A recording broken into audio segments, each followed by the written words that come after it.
गणेशाय नमः।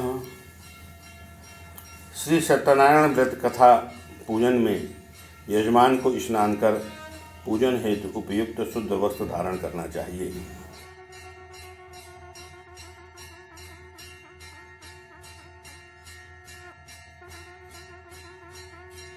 पूजन प्रारंभ करने के लिए यजमान पहले बाएं हाथ की हथेली में शुद्ध जल लें और दाहिने हाथ में अंगूठा, अनामिका और मध्यमा को जोड़कर मृग के समान मुद्रा बनाकर बाएं हाथ का जल अपने ऊपर छिड़कें और पवित्रता के लिए इस मंत्र को ध्यान करें। ओम अपवित्र पवित्रो वा सर्वागस्तागतोस्मि वा या स्मरेत पुण्यकारक्षं स भयंत्रम शुचि।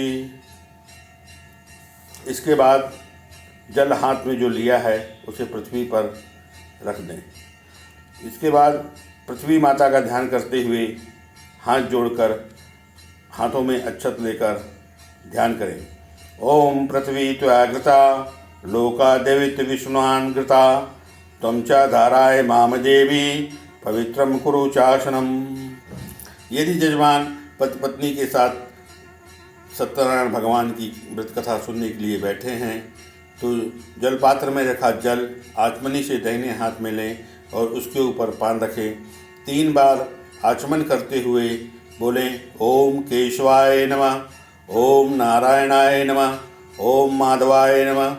3 बार जल का आचमन करने के उपरांत ओम ऋषिकेशाय नमः कहकर अपना हाथ धो लें और दीप प्रज्वलित करें।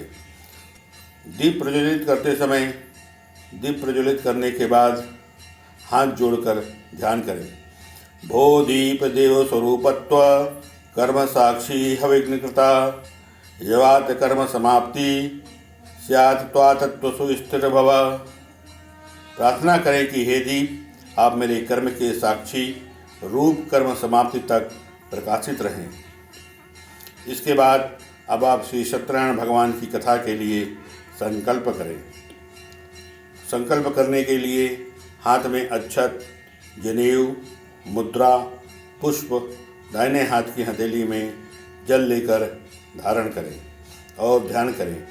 ओम विष्णु विष्णु विष्णु ओम तदस्य श्रीमद्भगवतो श्रीपुराण पुरुषोत्तमस्य विष्णुराज्ञा प्रवर्तमानस्य श्री ब्राह्मणोदिते प्रार्धे श्री शेते वराहकल्पे सप्तमे ब्रह्मस्वंतरे अष्टाविंशतितमे कलियुगे कलिप्रथम चरणे जम्मूद्वीपे भरतखंडे भारतवर्षे आर्यावर्ता अंतर्गत ब्रह्मावर्त प्रदेशे।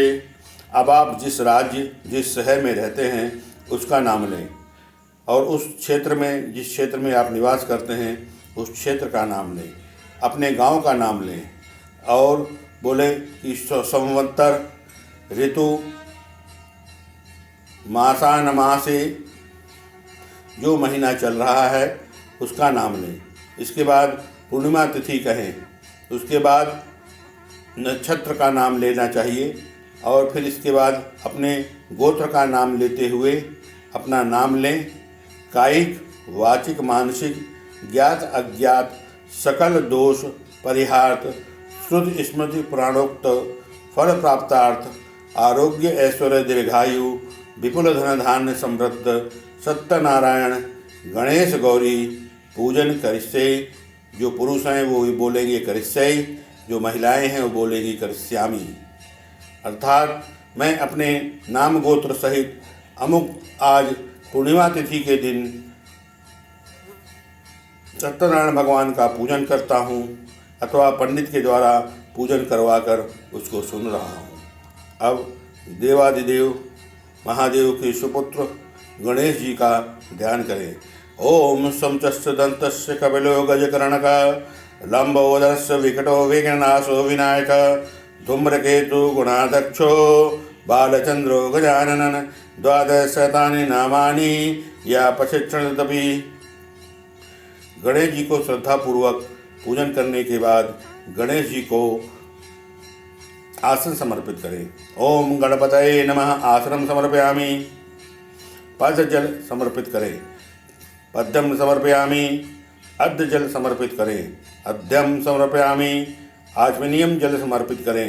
आचमनीयम समर्पयामि। स्नान हेतु जल समर्पित करें। स्नानम समर्पयामि। गंध समर्पित करें। गद्धम गंधम समर्पयामि। धूप दीप समर्पित करें। धूप दीप दर्शयामि। नैवेद्यम समर्पयामि। आचमनीयम समर्पयामि। आचमन हेतु जल समर्पित करें। और दक्षिणा समर्पयामि। जो आपकी सामर्थ्य हो उसके साथ दक्षिणा चढ़ाएं और नमस्कार करें। इसके बाद जो कलश स्थापित हुआ है, जो कलश रखा हुआ है, उस कलश का स्पर्श करते हुए इस मंत्र का ध्यान करें।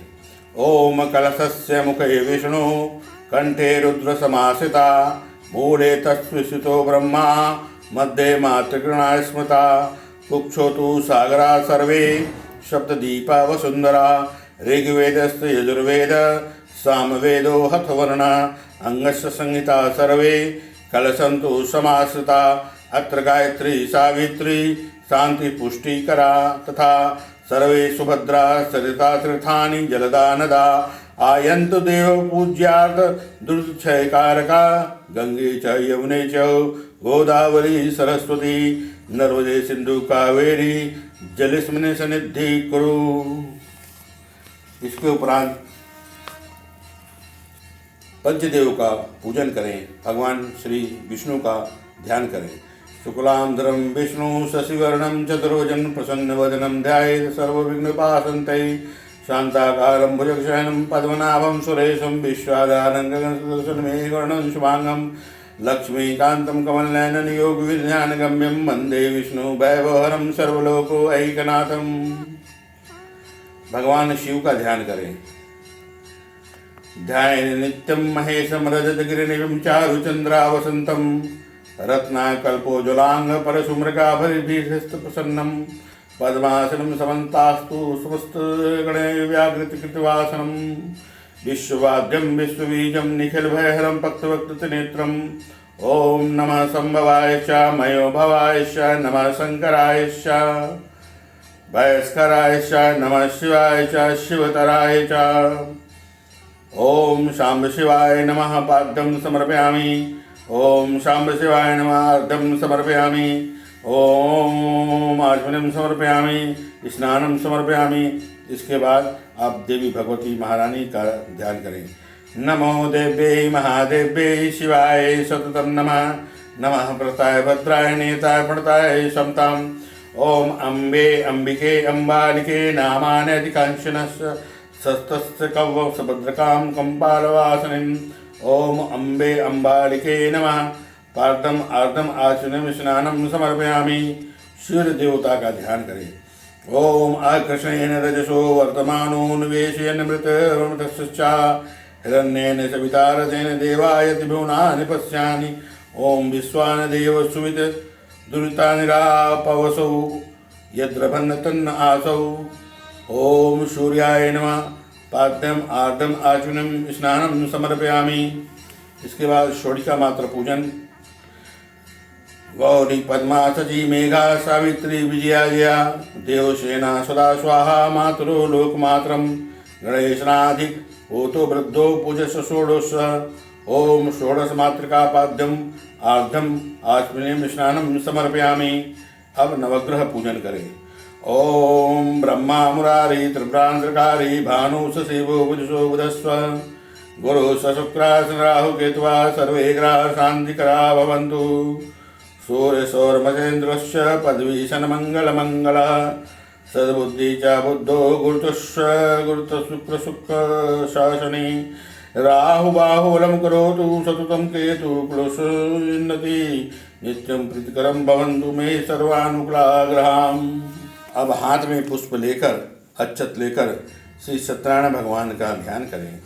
ओम सत्यव्रतम सत्यपरम त्रिसत्यम सतस्य योनि निहते सत्ये सत्यस्य सत्यामृता सत्यनित्यं सत्यात्मकं त्वं शरणं प्रपन्नं ध्यायेत सत्यं गुणातीतं गुणत्रय समविन्तं लोकनाथ त्रैलोकेशं कौस्तुभहरणं हरिम्।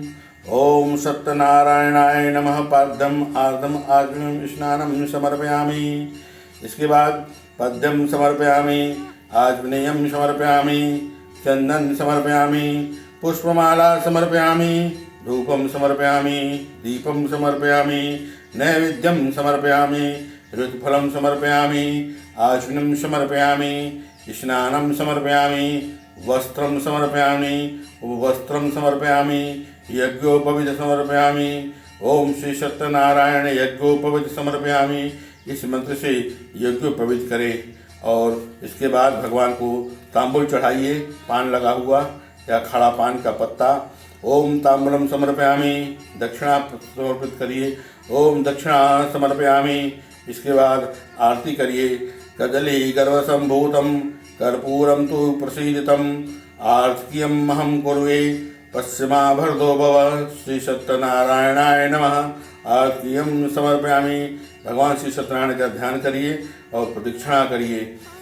यानि कानि च पापानि जन्मान्तकृतं च तानि सर्वाणि नश्यन्तु प्रदक्षिणा पदे पदे। श्री सत्यनारायणाय नमः।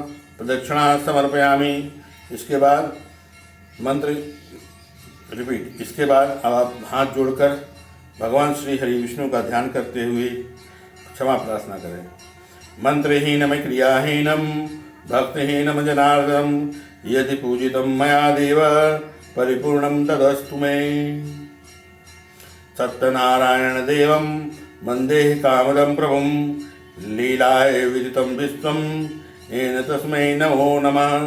श्री सत्यनारायण प्रार्थना समर्पयामि।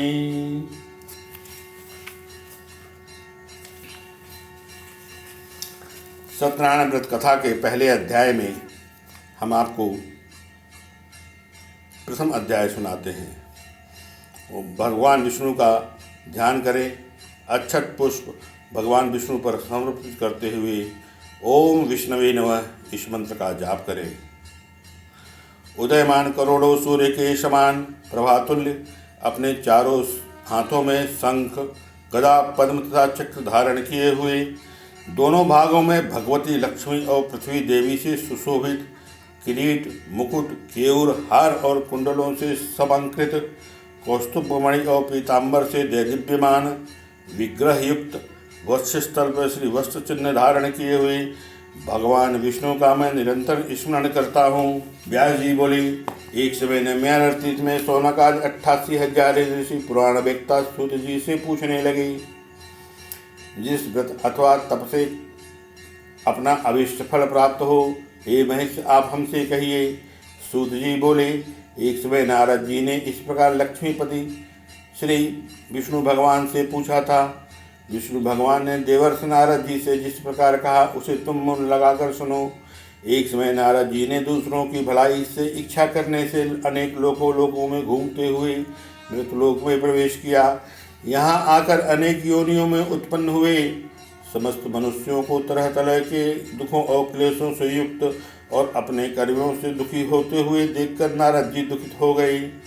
इन प्राणियों का दुख ठीक ठीक किस प्रकार से नष्ट हो सकता है, ऐसा मन में सोचकर वे श्री हरि विष्णु के लोक को गए। वहाँ श्वेत वर्ण 4 भुजाओं वाले देवों के ईश्वर नारायण को, जिनके हाथों में शंख चक्र गदा और पद्म थे, जो वरमाला पहने हुए थे, देखकर नारद जी स्तुति करने लगे। नारद जी बोले कि हे भगवान, आप अत्यंत शक्ति से संपन्न हैं, मन वाणी भी आपको नहीं पा सकती। आपका आदि मध्य अंत निर्गुण स्वरूप होते हुए अनंत गुणों से युक्त हो, संपूर्ण सृष्टि के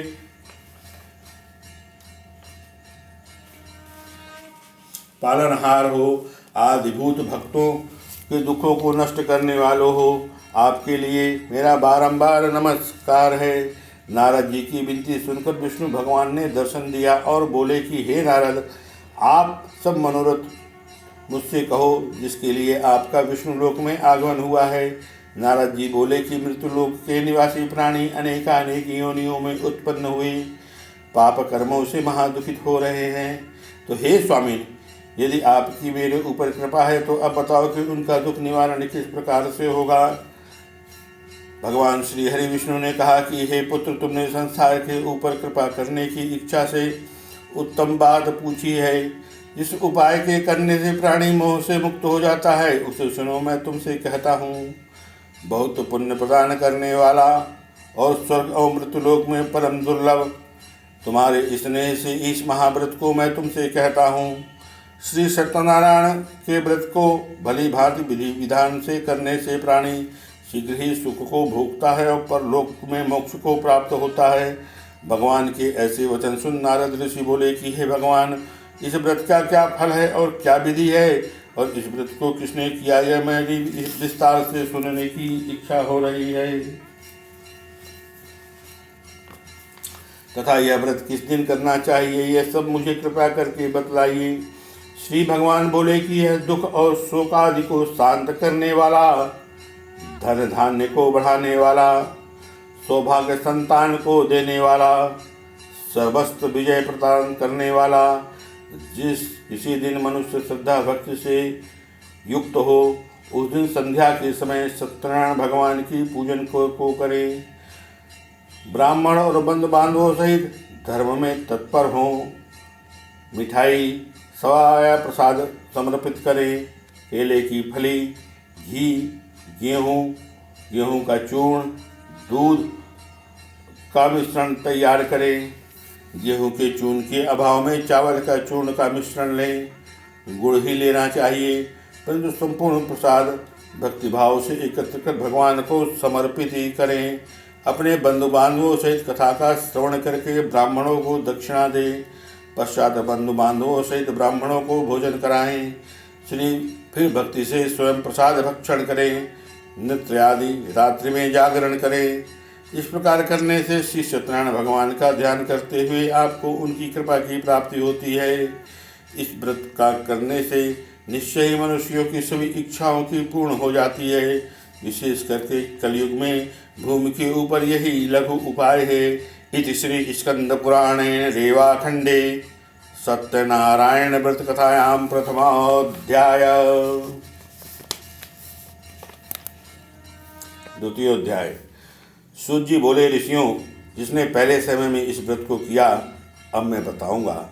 सुंदर काशीपुर नगर में अति निर्धन ब्राह्मण रहता था। वह भूख और प्यास से बेचैन हुआ नित्य ही पृथ्वी पर घूमा करता था। ब्राह्मण से प्रेम करने वाले भगवान ने ब्राह्मणों को दुखी देखकर बूढ़े ब्राह्मण का रूप धारण कर उसके पास जाकर आदरपूर्वक पूछा कि हे विप्र, नित्य दुखी हुए क्यों पृथ्वी पर तुम घूम रहे हो? ये श्रेष्ठ ब्राह्मण, वह सब मुझसे कहो, मैं सुनना चाहता हूँ। ब्राह्मण बोला, मैं बहुत निर्धन ब्राह्मण हूँ और भिक्षा के लिए पृथ्वी पर निकला हूँ। हे भगवान, यदि आप इसका कोई उपाय जानते हो तो कृपा कर कहो। वृद्ध ब्राह्मण बोला, सत्यनारायण भगवान वंचा फल देने वाले हैं, इसलिए हे ब्राह्मण तो उनका पूजन व्रत कर, जिसके करने से मनुष्य सब दुखों से मुक्त हो जाता है। ब्राह्मण को इस व्रत का सारा विधि विधान बतलाकर बूढ़े ब्राह्मण का रूप धारण करने वाले सत्यनारायण भगवान वहीं अंतर ध्यान हो गए। जिस व्रत को वृद्ध ब्राह्मण ने बतलाया है मैं उसको अवश्य करूँगा, ऐसा निश्चय करके उस ब्राह्मण को रात्रि भर नींद नहीं आई। सवेरे उठ सत्यनारायण भगवान के व्रत का निश्चय कर ब्राह्मण भिक्षा के लिए निकल पड़ा। उस दिन ब्राह्मण को भिक्षा में बहुत धन मिला, जिससे बंधु बांधवों के साथ उसने सत्यनारायण भगवान का व्रत किया। इस व्रत के प्रभाव से वह सबू दुखों से छूटकर अनेक प्रकार की संपत्तियों से युक्त हुआ। उस समय से अब वह ब्राह्मण प्रतिमास इस व्रत को करता। इस तरह सत्यनारायण भगवान की इस व्रत को करके वह ब्राह्मण पापों से छूटकर मोक्ष को प्राप्त हुआ। आगे भी पृथ्वी पर जो सत्यनारायण भगवान का व्रत करेगा वह मनुष्य सभी पापों से छूट जाएगा। इस तरह नारद जी ने नारायण का कहा हुआ व्रत मैंने तुमसे कहा। हे विप्रो, अब क्या कहूँ? ऋषि बोले कि हे मुनि, संसार में उस ब्राह्मण से सुनकर किसने इस व्रत को किया है, यह सब सुनने की हमारी प्रबल इच्छा हो रही है और हमारे हृदय में बड़ी श्रद्धा है। सूत जी बोले कि हे ऋषियों, जिसने इस व्रत को किया वह सुनो। एक समय वह ब्राह्मण धन ऐश्वर्य के अनुसार बंधु बांधवों के साथ व्रत करने के लिए तैयार हुआ। उसी समय एक लकड़ी बेचने वाला आया और बाहर लकड़ियों को रखकर ब्राह्मण के घर में गया। प्यास से दुखी लकड़हारे ने ब्राह्मण को व्रत करते हुए देखा। ब्राह्मण को नमस्कार के बोला कि हे प्रभु, आप यह क्या कर रहे हो और इसका करने का क्या लाभ मिलता है? यह मेरी प्रबल इच्छा है, विस्तार से कृपया बताइए। ब्राह्मण बोला कि सर्व मनोकामनाओं को पूर्ण करने वाला श्री सत्यनारायण भगवान का यह महाव्रत सत्यनारायण भगवान का व्रत है। उन्हीं की कृपा से मेरे यहाँ धन धान आदि की वृद्धि हुई है। उससे इस व्रत के विषय में जानकर लकड़हारा बहुत प्रसन्न हुआ और वहाँ से चला गया। सत्यनारायण देव के लिए मन में यह विचार किया कि आज लकड़ी बेचने से जो धन प्राप्त होगा उससे ही मैं सत्यनारायण देव का उत्तम व्रत करूँगा। मन में यह विचार कर लकड़ियाँ सिर पर रखकर ऐसे धनवान नगर में गया जहाँ लोग धनवान रहते थे। उन लकड़ियों को उस दिन उसको बेचने के बाद दुगुना दान प्राप्त हुआ। तब वह प्रसन्न होकर पके केले की फली, शक्कर, घी और गेहूं का चूर्ण तैयार कर सब कुछ इकट्ठा कर और सवा मात्रा में लेकर अपने घर को चला और भाई और बंधुओं को बुलाकर विधि विधान से श्री सत्यनारायण भगवान की व्रत कथा कही। इस श्री सत्यनारायण भगवान की व्रत कथा के प्रभाव से लकड़हारा धन पुत्रादि से युक्त हुआ, संसार का सुख भोग कर वैकुंठ को प्रस्थान कर गया। इत श्री स्कंद पुराणे रेवाखंडे सत्यनारायण व्रत कथायाम द्वितीयोध्याय। पुनः हाथ में अक्षत लें और श्री हरि विष्णु भगवान का ध्यान करें। तीसरा अध्याय। सूत जी बोले कि श्रेष्ठ मुनियों, आगे की कथा कहता हूँ, सुनो। पहले समय में उल्कामुख नाम का एक बुद्धिमान राजा था। वह सत्यवक्ता और जितेंद्रिय था। प्रतिदिन देव स्थान में जाता ब्राह्मणों को दान देकर संतुष्ट करता था। उसकी स्त्री कमल के समान मुख वाली और सती साध्वी थी। भद्रशिला नदी के किनारे उन दोनों ने भगवान श्री सत्यनारायण का व्रत पूजन किया। उसके प्रभाव से वे बहुत संपन्न और सुखी रहते थे। जिस समय वो भगवान श्री सत्यनारायण का व्रत पूजन कर रहे थे उस समय एक साधु बनिया वहाँ पर आया, जिसके पास व्यापार के लिए बहुत प्रकार का धन था।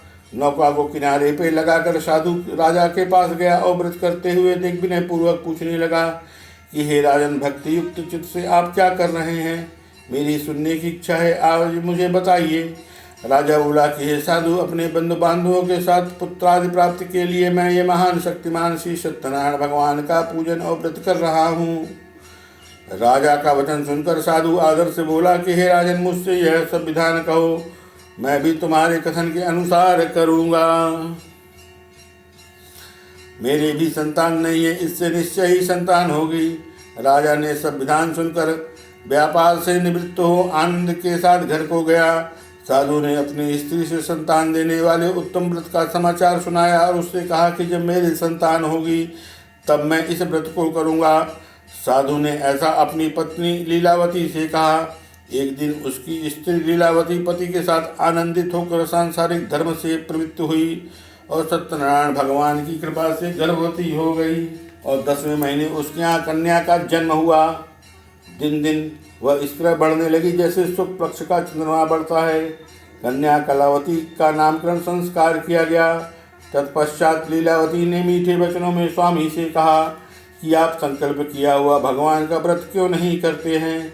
साधु बोला कि हे प्रिय, उनकी कन्या के विवाह के समय श्री सत्यनारायण भगवान का व्रत करूँगा। अपनी स्त्री को आश्वासन देकर वह नगर को चला गया। कलावती प्रतिग्रह में बड़ी होने लगी और युवा अवस्था में पहुँच गई। साधु ने नगर में सखियों के साथ कन्या को देखा तो उसने तुरंत ही अपने धर्मविद दूत को बुलाकर कहा कि मेरी कन्या के विवाह के लिए योग्य वर की खोज करे। साधु की आज्ञा पाकर दूत कंचन नगर को गए। दूत वहाँ एक वैश्य पुत्र को लेकर आए और साधु ने सुंदर गुणयुक्त वैश्य पुत्र को देखकर जाति और बांधवों से संतुष्ट विधि अनुकूल अपनी कन्या का विवाह उसके साथ कर दिया। प्रारब्ध से विवाह के समय साधु श्री सत्यनारायण भगवान का व्रत करना भूल गया, जिससे श्री सत्यनारायण भगवान रुष्ट हो गए। अपने कर्म में प्रवीण साधु कुछ समय पीछे जमाता से व्यापार के लिए चला गया और सिंधु के समीप रतनपुर नगर में जाकर व्यापार करने लगा। उन दिनों उन्होंने राजा चंद्रकेतु के नगर में अपना व्यापार जमाया। भगवान सत्यनारायण ने इनको प्रतिज्ञा भ्रष्ट देखकर शाप दिया कि साधु को अत्यंत दुखदारुण प्राप्त मिले। एक दिन वह राजा के धन को कोई चोर वहाँ से चुरा कर भाग रहे थे। जिस स्थान पर ये दामाद और ससुर ठहरे हुए थे पीछे से राजा के दूतों को दौड़ता आता हुआ देखकर चोरों ने माल वहीं पर छोड़कर भाग गए। राजा का माल इन व्यापारियों के पास मिलने पर उनको पकड़कर वे राजा के पास ले गए। राजा ने बेचारे बिना सोचे समझे कारागार में डालने की आज्ञा दे दी। कारागार में जाने के बाद साधु मानसिक और शारीरिक पीड़ाओं से, भूख प्यास से दुखित हो चिंतित होकर चिंता करने लगा। उधर उसकी स्त्री भी घर पर भूख प्यास से दुखित हो अन्न की चिंता में घर भर भटकने लगी। एक दिन जब वह भूख प्यास से पीड़ित थी, विष्णु भगवान की जहाँ पे कथा हो रही थी उस घर में गई। वहाँ उसने देखा कि सत्यनारायण भगवान की यहाँ कथा हो रही है। वहाँ बैठकर कथा प्रसाद भक्षण कर रात को घर को गई। हे पुत्री, रात में कहाँ रही? तुम्हारे मन में क्या विचार है? कलावती ने शीघ्र ही माता से कहा कि हे माता, मैंने एक ब्राह्मण के घर में मनचाहा फल देने वाला व्रत देखा है। कन्या के ऐसे वचन सुनकर वैश्य की स्त्री सत्यनारायण भगवान का व्रत करने को तैयार हुई। उस वैश्य की स्त्री ने अपने कुटुंबियों और बंधुओं के साथ सत्यनारायण भगवान का व्रत किया। सत्यनारायण भगवान से वर मांगा कि मेरे पति और जामाता शीघ्र ही घर आ जाए, और प्रार्थना की कि दोनों का अपराध क्षमा करो। सत्यनारायण भगवान, आप इस व्रत से जिस व्रत से संतुष्ट हो उस व्रत को मैं करूँगी। राजा चंद्रकेतु को स्वप्न में दिखाई दिया और राजन से भगवान श्री सत्यनारायण ने कहा कि 2 बंदी वैश्यों को प्रातःकाल ही छोड़ देना। यह सब धन दे देना जो तुमने उससे ग्रहण किया है, नहीं तो मैं तेरा राजपुत्र आदि सब कुछ नष्ट कर दूंगा। राजा को ऐसा कहकर भगवान सत्यनारायण वहीं अंतर ध्यान हो गए। प्रातःकाल राजा चंद्रकेतु ने अपने स्वजनों के साथ सभा में बैठकर इस बात पर विचार किया और रात्र के स्वप्न को सुनाया। दोनों वैश्य पुत्रों को शीघ्र छोड़ने को कहा। उन्होंने राजा के वचन सुन दोनों वैश्य पुत्रों को बंधन से खोल राजा के पास लाकर विनय पूर्वक कहा कि इन दोनों वैश्य पुत्रों को बेड़ी बंधन से मुक्त करने के हम आपके पास लाए हैं। दोनों ने राजा चंद्रकेतु को डर के मारे प्रणाम करते हुए चुपचाप खड़े हो गए। अपनी पिछली बातों का स्मरण कर दोनों कुछ नहीं कह पाए। राजा ने दोनों वैश्य पुत्रों को देखकर आदर सहित कहा कि प्रारब्ध से तुमने दुख उठाया है, परंतु अब कोई डर की बात नहीं है, और उनकी बेड़ियां खुलवाकर हजामत बनवाई। राजा ने उनको वस्त्र आभूषण देकर दोनों को कहा कि अब अपने घर को जाओ। उन दोनों ने राजा को नमस्कार करके अपने घर को प्रस्थान किया। अब ऐसा कहकर कि अब हम आपकी कृपा से अपने घर को जा रहे हैं। इति श्री स्कंद पुराणे रेवाखंडे सत्यनारायण व्रत कथायाम तृतीयोध्यायः। सूत जी बोले चौथे अध्याय की कथा में कि वैश्य ने मंगलाचरण प्रारंभ करके यात्रा प्रारंभ की। ब्राह्मणों को धन देकर नगर को चला। वैश्य के थोड़ी दूर पहुंचने पर सत्यनारायण भगवान ने वैश्य से पूछा कि हे साधु, तेरी नाव में क्या भरा है? अभिमानी वैश्य ने हंसते हुए उत्तर दिया कि हे दांडी, आप क्यों पूछते हो? क्या मुद्रा लेने की आपकी इच्छा है? मेरी नाव में बेल पत्ते आदि भरे हुए हैं। वैश्य का कठोर वचन सुनकर सत्यनारायण भगवान कुपित हो गए और बोले कि जाओ, तुम्हारा वचन सत्य हो। ऐसा कहकर तुरंत ही दंडी स्वामी उसके पास से वहां से चले गए और कुछ दूर जाकर समुद्र के किनारे आसन जमा दिया। दंडी के चले जाने पर वैश्य को नित्य क्रिया के पश्चात नाव को ऊंची उठी देखकर बहुत आश्चर्य हुआ। नाव में बेर आदि देखकर वह मूर्छित हो जमीन पर गिर पड़ा। मूर्छा खुलने पर वैश्य चिंतातुर हो गया। उस समय उसके दामाद ने कहा कि आप शोक न करें, यह दांडी महाराज का शाप है। वह सब कुछ कर सकते, इसमें संदेह नहीं। उनकी शरण में चलना चाहिए, तभी हमारी इच्छा पूर्ण होगी। जामाता के वचन सुनकर वैश्य दंडी के पास पहुंचा और दंडी को देख अत्यंत भक्ति भाव से आदर कर नमस्कार पूर्वक बोला कि मैंने जो आपसे असत्य वचन कहे थे उस मेरे अपराध को आप क्षमा करो। इस प्रकार बार बार नमस्कार कर शोक से व्याकुल हो गया। उस वैश्य को इस तरह विलाप करते देखकर दंडी स्वामी ने कहा कि रो मत, मेरे वचन को सुन। तू मेरी पूजा से विमुख हो गया था, इसलिए तुझे नाना प्रकार के दुख और कष्ट उठाने पड़ रहे। हे दुर्बुद्धि, तुमने मेरी आज्ञा से दुख पाया है।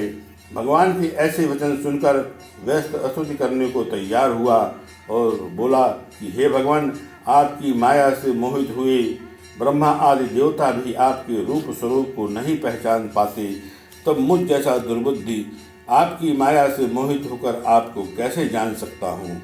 आप प्रसन्न हो जाइए, मैं ऐश्वर्य के अनुसार आपकी पूजा करूँगा। मुझ शरणागत की रक्षा करो और पहले के समान नौका में धन भर दो।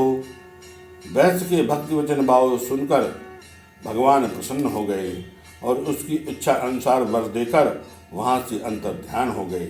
तब वैश्य ने नौका पर चढ़कर नाव को भरे हुए देखा।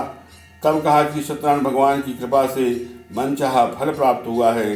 साथियों से यथाविधि पूजन करके सत्यनारायण भगवान की कृपा से अत्यंत प्रसन्न हुआ और सत्यपूर्वक नाव को जोड़कर अपने देश की ओर चल पड़ा। साधु ने जामाता से कहा कि हमारी नगरी देखो आ गई है, और अपने धन के रक्षक दूत को अपने नगर में अपनी पत्नी को संदेश देने के लिए भेज दिया। दूत ने नगर में जाकर वैश्य की स्त्री को देखकर हाथ जोड़कर नमस्कार कर अनुकूल वचन कहे कि हे सेठानी, सेठ जी और दामाद जी बंधु बांधवों सहित नगर के समीप आ गए हैं। दूत के ऐसे वचन सुनकर वैश्य की स्त्री बहुत प्रसन्न हुई और सत्यनारायण भगवान की पूजा कर अपनी कन्या से बोली कि हे पुत्री, मैं चलती हूँ, तू दर्शन करने के लिए शीघ्र आ। ऐसा माता का वचन सुन और व्रत को समाप्त कर।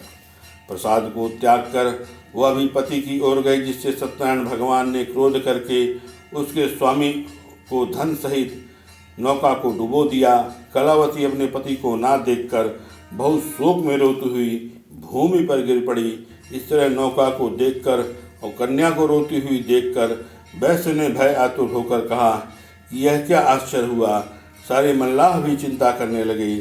तब लीलावती अपनी कन्या को देखकर अत्यंत बेचैन हुई और विलाप करते हुए अपने पति से बोली कि अभी अभी नाव सहित वह कहाँ छुप गए। मैं नहीं जानती कौन देवता के कोप से नाव हरी गई है। सत्यनारायण भगवान का महात्मा कौन जान सकता है। वह स्वजनों के साथ अत्यंत विलाप करने लगी। लीलावती कन्या को गोद में लेकर रोने लगी। कलावती कन्या ने स्वामी को ना पाकर बहुत दुखी हुई और खड़ाऊ लेकर वहीं सती होने का निश्चय किया। कन्या का ऐसा विचार देख वैश्य और उसकी स्त्री अत्यंत शोक से पीड़ित हो चिंता करने लगे। यह तो सत्यनारायण भगवान ने नौका को हर लिया है, अथवा उनकी माया से मैं मोहित हो गया हूँ। मैं धन ऐश्वर्य के अनुसार सत्यनारायण भगवान की महापूजा करूँगा। ऐसा अपना मनोरथ सबको बुलाकर कहा और दंड के समान भूमि पर बार बार गिरकर सत्यनारायण भगवान को साष्टांग दंडवत करने लगा और कहने लगा कि हे दीनों के पालनहार, हे भगवान, आप सब कुछ जानते हो, मुझ पर प्रसन्न हो। दया से पूर्ण होकर साधु बोले कि तेरी कन्या प्रसाद को छोड़कर पति को देखने चली गई है, इसलिए कन्या का पति अदृश्य हो गया है, और घर जाकर प्रसाद खाकर लौट कर आए तो उसका पति उसे दिखलाई देगा, तो तेरी कन्या का पति मिल जाएगा। आकाश से ऐसा वचन सुनकर शीघ्र घर जाकर प्रसाद खाकर जब उसकी कन्या लौटी तो उसका पति उसको वहाँ दिखाई दिया। तब कलावती अपने पिता के पास गई और कहा कि अब घर को चलो, देर क्यों करते हो। कन्या का वचन सुन वैश्य संतुष्ट हुआ। सत्यनारायण भगवान का विधि विधान से पूजन कर बंधु बांधवों सहित अपने घर को गया। पूर्णमासी तथा संक्रांति को सत्यनारायण भगवान का विधि विधान से पूजन कर इस लोक के सुख को भोग कर मरने के पश्चात स्वर्ग लोक को गया। इति श्री स्कंद पुराणे रेवाखंडे सत्यनारायण व्रत कथायाम चतुर्थोध्याय। 5वां अध्याय अब ध्यान से सुनिएगा। सूत जी बोले, हे ऋषियों, अब मैं वो कहता हूँ जिसे बहुत ध्यान से सुनना। प्रजा पालन में लीन तुंतक नामक जो राजा था, उसने भी सत्यनारायण भगवान का प्रसाद त्याग करके बहुत दुख पाया। एक बार तुंतक राजा वन में शिकार खेलने के लिए वन को गया हुआ था। वह बड़ वृक्ष के नीचे बैठकर भक्ति भाव से बंधु बांधवों सहित सत्यनारायण भगवान का पूजन करते हुए ग्वाल बालों को देखा। अहंकारवश ना तो वहाँ गया और ना ही नमस्कार किया। राजा ने अभिमानवश ग्वाल बालों के दिए हुए प्रसाद को भी त्याग दिया। इसके बाद राजा को दारुण दुख की प्राप्ति हुई। राजा के 100 पुत्र, धन धान आदि सब नष्ट हो गए। भगवान ने यह सब ऐसा किया, ऐसा मेरा विश्वास है। यह सोचकर राजा उस स्थान पर गया जहाँ पर ग्वाल बाल भगवान श्री सत्यनारायण भगवान का विधि विधान पूर्वक पूजन कर रहे थे। वहाँ पर जाकर उसने सत्यनारायण भगवान का विधि विधान से पूजन किया। वह राजा सत्यदेव की कृपा से धन पुत्र आदि से युक्त हुआ, संसार के सुख भोग कर मरने पर सत्यलोक को गया। जो मनुष्य इस परम दुर्लभ श्री सत्यनारायण भगवान का व्रत करता है, भक्तिभाव से फलदायिनी पुण्य कथा को सुनता है, भगवान की कृपा से उसको धन ऐश्वर्य प्राप्त होता है, निर्धन धन पाता है, बंदी बंधन से छूटता है, भयभीत भय से मुक्त हो जाते हैं, इसमें संदेह नहीं। मनचाहा फल भोग कर अंत में स्वर्गलोक को जाते हैं। तो हे विप्रो, आपसे सत्यनारायण भगवान का व्रत कहा, जिसके सुनने से मनुष्य के सब दुखों का निवारण हो जाता है। विशेषकर कलयुग में सत्यनारायण भगवान की पूजा ही फलदायिनी है। भगवान को कोई काल, कोई सत्य, कोई ईश, कोई सत्यनारायण, कोई सत्यदेव कहते हैं। वह अनेक रूप धारण करके सबकी इच्छाओं को पूर्ण करते हैं। कलयुग में भगवान विष्णु को धारण किया हुआ सत्यनारायण का व्रत रूपी भगवान रूप होगा, जो सब की इच्छा को पूर्ण करेगा। हे ऋषियों, जो भगवान श्री सत्यनारायण भगवान की व्रत कथा को नित्य सुनता है, पढ़ता है, सत्यनारायण भगवान की पूजा से उसके सभी पाप नष्ट हो जाते हैं। जिन्होंने पहले सत्यनारायण भगवान का व्रत किया है, मुनीश्वर उनके अब अगले जन्म की बात कहता हूँ। बुद्धिमान सतानंद ने सुदामा का जन्म लिया और उस जन्म में श्री हरि भगवान श्री कृष्ण का ध्यान कर मोक्ष को प्राप्त किया। लकड़हारा भीलराज गुहराज हुआ, जिसने भगवान श्री राम की सेवा कर मोक्ष प्राप्त पद किया। उल्का मुख नामक राजा दशरथ हुए और भगवान श्री रामचंद्र की सेवा कर बैकुंठ को गए। धर्मात्मा सत्यविज्ञ साधु मूरध्वज बने, जिसने अपने पुत्र को आरे से आधा चीर कर श्री कृष्ण भगवान को देकर मोक्ष को प्राप्त किया। महाराज तुंगध्वज स्वयंभू मनु हुए, जिन्होंने भगवान के सब भक्तियुक्त कर्म कर मोक्ष को प्राप्त किया। इति श्री स्कंद पुराणे रेवाखंडे सत्यनारायण व्रत कथा पंचमोध्याय श्री सत्यनारायण व्रत कथा समाप्तम।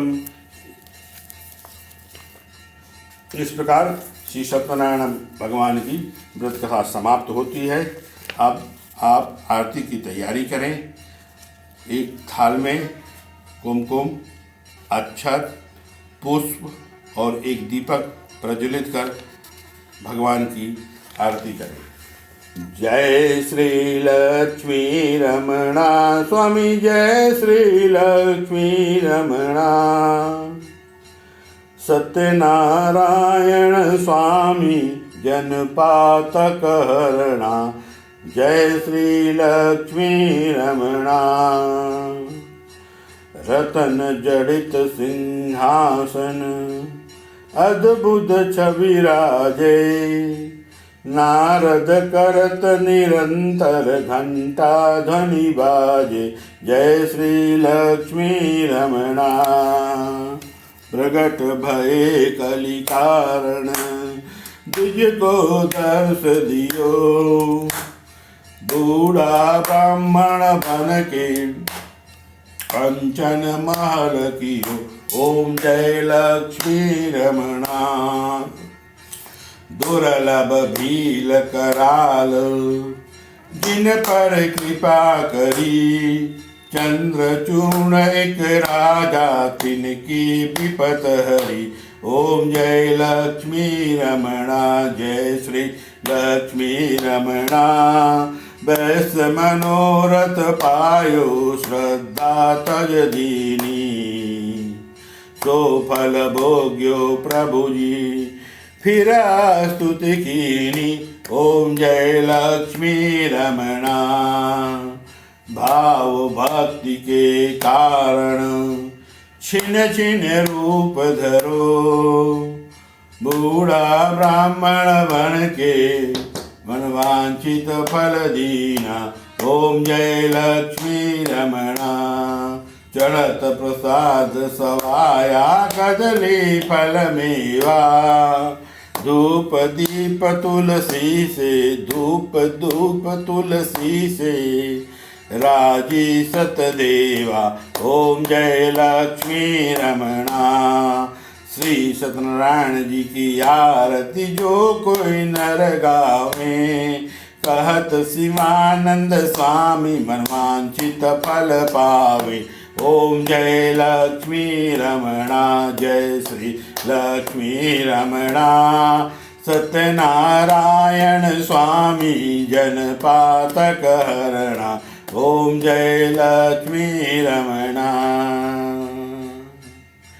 श्री सत्यनारायण भगवान की जय। धार्मिक कथाएं, व्रतवार कथाएं, तिथिवार कथाएं सुनने के लिए बने रहें। न्यूज़ पॉइंट 24 सब्सक्राइब करें। Astrology news point 24। धन्यवाद।